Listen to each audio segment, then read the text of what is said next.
आइए रुख करते हैं अब खबरों की ओर।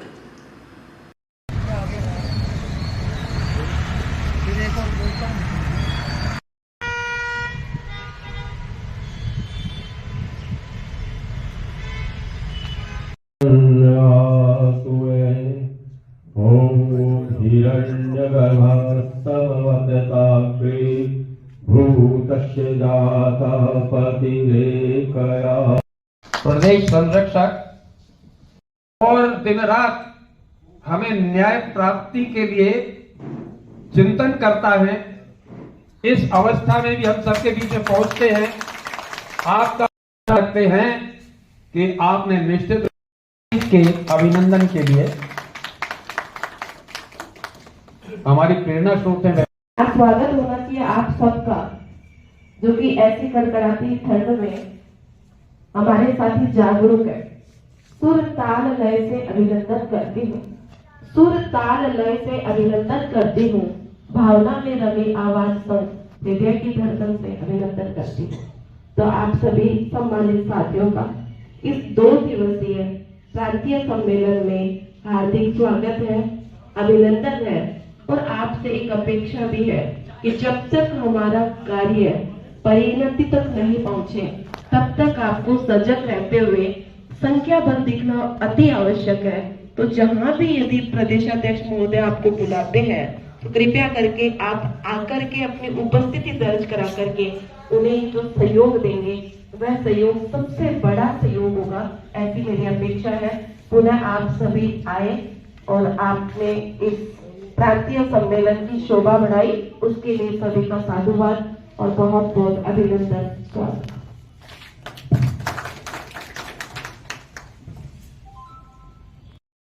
इसी क्रम में मैं अपने साथियों से एक निवेदन कर रहा हूं, जो साथी हमारे दिवंगत हो गए या जो सेवानिवृत्त हो गए हैं और जिनके आंकड़े अभी तक विभाग के पास नहीं पहुंचे हैं, हमारा पहला प्रयास हो उनके बारे में आपकी निगाह में कोई है तो उस काम हो जाए। और बहुत बढ़िया है, हम यहाँ पर परमपिता परमात्मा के माध्यम से सरकार के लिए इस प्रकार की सद्बुद्धि देने के लिए मंगल कामना करते हैं।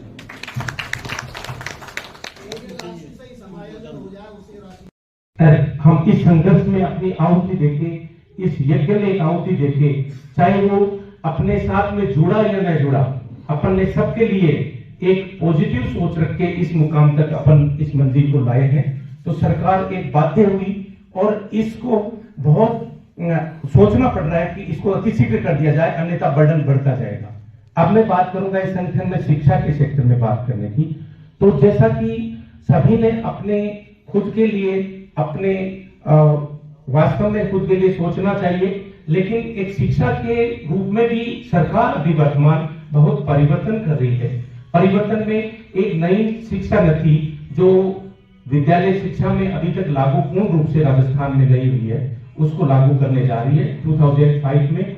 साथ ही एक Mahatma Gandhi English medium school जो उस तत्कालीन सरकार जो अशोक गहलोत साहब ने खोले थे, वो एक बहुत ही गरीब तबके के लोगों के लिए फायदेमंद चीज थी।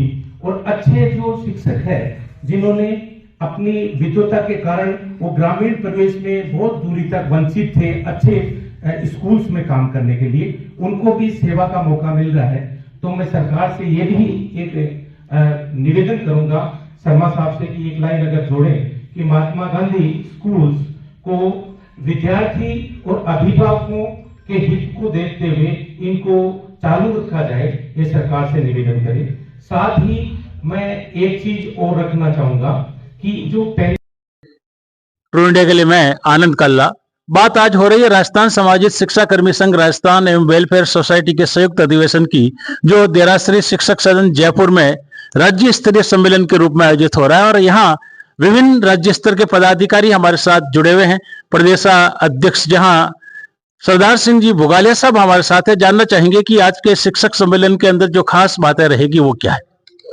सर, राजस्थान सामाजिक शिक्षा कर्मी संघ राजस्थान एवं वेलफेयर सोसाइटी का दोनों का संयुक्त अधिवेशन आज यहाँ पर देराश्री शिक्षक सदन के अंदर आयोजित किया जा रहा है। राजस्थान सरकार के 2 दिवसीय जो शिक्षा विभाग की तरफ से प्रांतीय सम्मेलन का जो आह्वान किया गया है, उसी के अंतर्गत यहाँ पर भी जो अनुदानित शिक्षण संस्थाएं थी, उनके सरकार में जो समायोजित हुए कर्मचारी, वो प्रदेश भर के यहाँ पर आज इकट्ठे हुए हैं और यहाँ पर मुख्य रूप से शिक्षा का उन्नयन, उसके ऊपर विषय चर्चा होगी। शिक्षा में किस तरह से हम और सुधार करके और बच्चों को ज़्यादा से ज़्यादा हम प्रेरित करके और आगे बढ़ा सकते हैं, उस विषय के ऊपर होगा। और साथ ही हमारे जो भी साथी समायोजित हुए हैं, उन साथियों की अनेक जो समस्याएं हैं, जिनके अंदर पुरानी पेंशन योजना है, शहरी क्षेत्र में जिनके स्थानांतरण नहीं हो रहे हैं, तो इन बिंदुओं के ऊपर हम यहाँ पर चर्चा करेंगे और सरकार को हमारे यहाँ पर जो भी प्रस्ताव आएंगे उनको बना करके सरकार तक पहुंचाएंगे। हमारी बात उनसे मनवाने के लिए हम प्रयास करेंगे। तो इसी को लेकर के आज प्रदेश के सभी जिलों से हमारे यहाँ पर शिक्षक और कर्मचारी साथी हैं, वो इकट्ठे हुए हैं और यहाँ पर सम्मेलन के माध्यम से सरकार तक अपनी बातें पहुंचाएंगे। बहुत बहुत धन्यवाद। बिल्कुल हमारे साथ यहाँ एक जो समस्या समाजिक शिक्षा कर्मियों की देखने को मिलती है और वो है पुरानी पेंशन की, और इसके लिए पुरानी पेंशन को पाने के लिए और नियुक्ति तिथि से पाने के लिए बात चल रही है। और इस क्षेत्र में जहाँ निरंतर सेवाएं हमारे एमसी मालू साहब की मिलती रहती है, जानना चाहेंगे कि ऐसा क्या है कि सरकार के पेंशन देने के बाद भी, पुरानी पेंशन देने के बाद भी समाजित के लिए पेंशन नहीं दी जा रही। इस संबंध में जो हमारे संगठन को कहना है वो ये है कि राजस्थान सरकार ने अनुदानित शिक्षण संस्थाओं के कर्मचारियों का समायोजन किया। सरकार भी मानती है कि समायोजन हुआ है और हम भी यही मानते हैं कि समायोजन हुआ है, इसलिए इसको किसी भी रूप में ये कहना कि ये कोई राज्य सरकार में नवीन नियुक्ति है, ये उचित नहीं है। दूसरी बात ये है कि हम लोगों का जो अपॉइंटमेंट हुआ था, वो उसमें राज्य सरकार का जो प्रोसीजर है, जो कि राजस्थान गैर सरकारी शैक्षणिक संस्था अधिनियम 1993 में दिया है, उनका पालन करते हुए सबका अपॉइंटमेंट हुआ है। इसलिए और हमारी सारी सेवाओं में राज्य सरकार जो है वो ग्रांट के माध्यम से अनुदानित शिक्षण संस्थाओं को धन देती रही है। दूसरी बात यह है कि राजस्थान सरकार के स्वयं के बने हुए नियम है, जो राजस्थान सिविल पेंशन रूल्स 1996, उसका नियम 14(2) में ये लिखा हुआ है कि यदि अनुदानित शिक्षण संस्थाओं के कर्मचारियों की सेवाओं को समायोजित किया जाएगा तो उनके ऊपर पुरानी पेंशन योजना लागू होगी। ऐसे में जो सोच ये निकलती है कि सरकार जन कल्याणकारी राज्य की सरकार है, लोगों के भले के लिए काम करती है, ऐसे में हमारे को नई पेंशन योजना में सम्मिलित करना राज्य सरकार का कोई उचित निर्णय नहीं था। बहुत और इस संबंध में ये भी है कि सुप्रीम कोर्ट में एक बार तय हो चुका है कि ये जो कर्मचारी है वो पुरानी पेंशन योजना के लिए पात्र है। ऐसे में सरकार द्वारा तकनीकी मुद्दों को उठा करके उसको फिर हाई कोर्ट में ले जाना और फिर हमें सुप्रीम कोर्ट की ओर धकेलना, ये जन कल्याणकारी राज्य के लिए शोभा नहीं देता। तो हमारा निवेदन ये कि जो कुछ आप कहते हैं आप उस पर अमल करिए, और अगर आपको अमल नहीं करना है तो आप ऐसे आदेश ही नहीं निकालें। तो हमारी जो अभी सम्मेलन है, उस सम्मेलन में हम इसी बात पर विशेष रूप से चर्चा करेंगे कि यदि राज्य सरकार जो बात स्वयं कहती है उसको लागू नहीं करती है तो ऐसी दशा में सरकार के पदाधिकारी ये बताएं कि आखिर क्या रास्ता है जिससे हमें हमारे वैधानिक अधिकार प्राप्त हो सके। हमारी संगठन ने कोई भी नवीन मांग नहीं की है, मांग केवल इतनी की है कि जो राज्य सरकार ने कहा है उसका वो पालन करे। बहुत बहुत धन्यवाद। बिल्कुल देख सकते हैं कि जहां सुप्रीम कोर्ट से फैसला होने के बाद भी निरंतर ये चल रहा है, और उसके प्रति जहां एक बात दुख की देखने को मिलती है वो यहाँ मालू साहब ने बताई।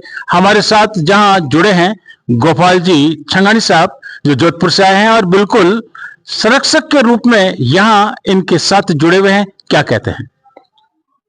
मेरा तो यही निवेदन है सरकार से कि सरकार ने जब लाखों कर्मचारियों को पुरानी पेंशन का परिलाभ दिया है तो हमें भी ये परिलाभ दिया जाए। चूंकि सरकार ने हमारी सेवाएं पूर्ण रूप से, जो पिछली सेवाएं थी उसको सिक्योर की है, तो उसके तहत ये भी हमें मान ले कि भाई जो उनको वैधानिक अधिकार दिया, जैसा कि मालू साहब ने बताया, तो हमें भी वो वैधानिक अधिकार दिए जाने चाहिए और पुरानी पेंशन का परिलाभ दिया जाना चाहिए।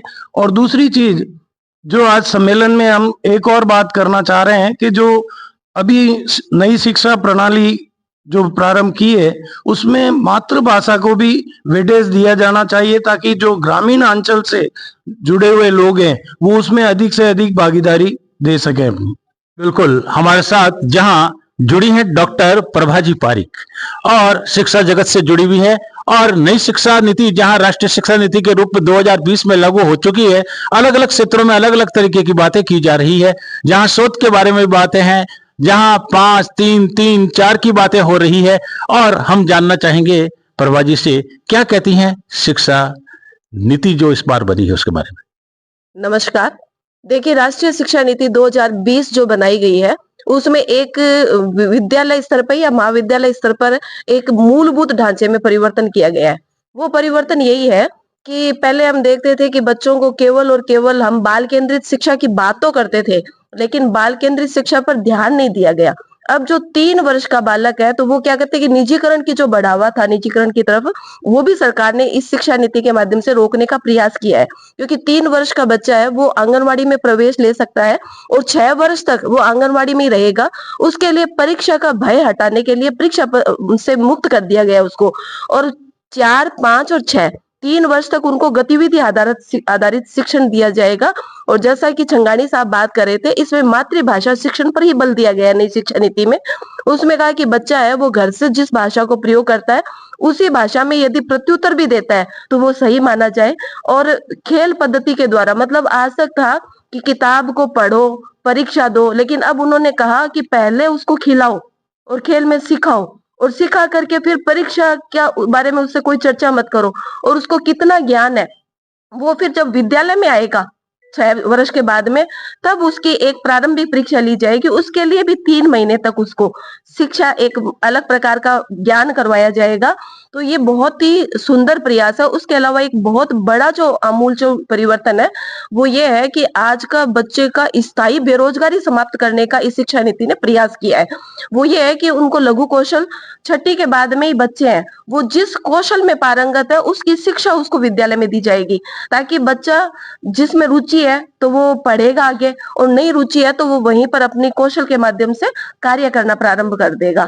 तो ये बहुत बड़ा आमूलचूल परिवर्तन है। बिल्कुल, परिवर्तन होना चाहिए, और परिवर्तन के लिए ही यह शिक्षा नीति जिस तरीके से अपनी बात कर रही है, आने वाला कल निश्चित रूप से इस शिक्षा नीति के अंदर वो सब कुछ प्राप्त करने की कोशिश करेगा जो बच्चे के मन में है, जो उनके पिता माताओं के मन में है, और जहां सरकार जो चाहती है, बिल्कुल ऐसे ही राज्य स्तरीय शैक्षिक सम्मेलन के अंदर बातें आज यहां देखने को मिल रही है।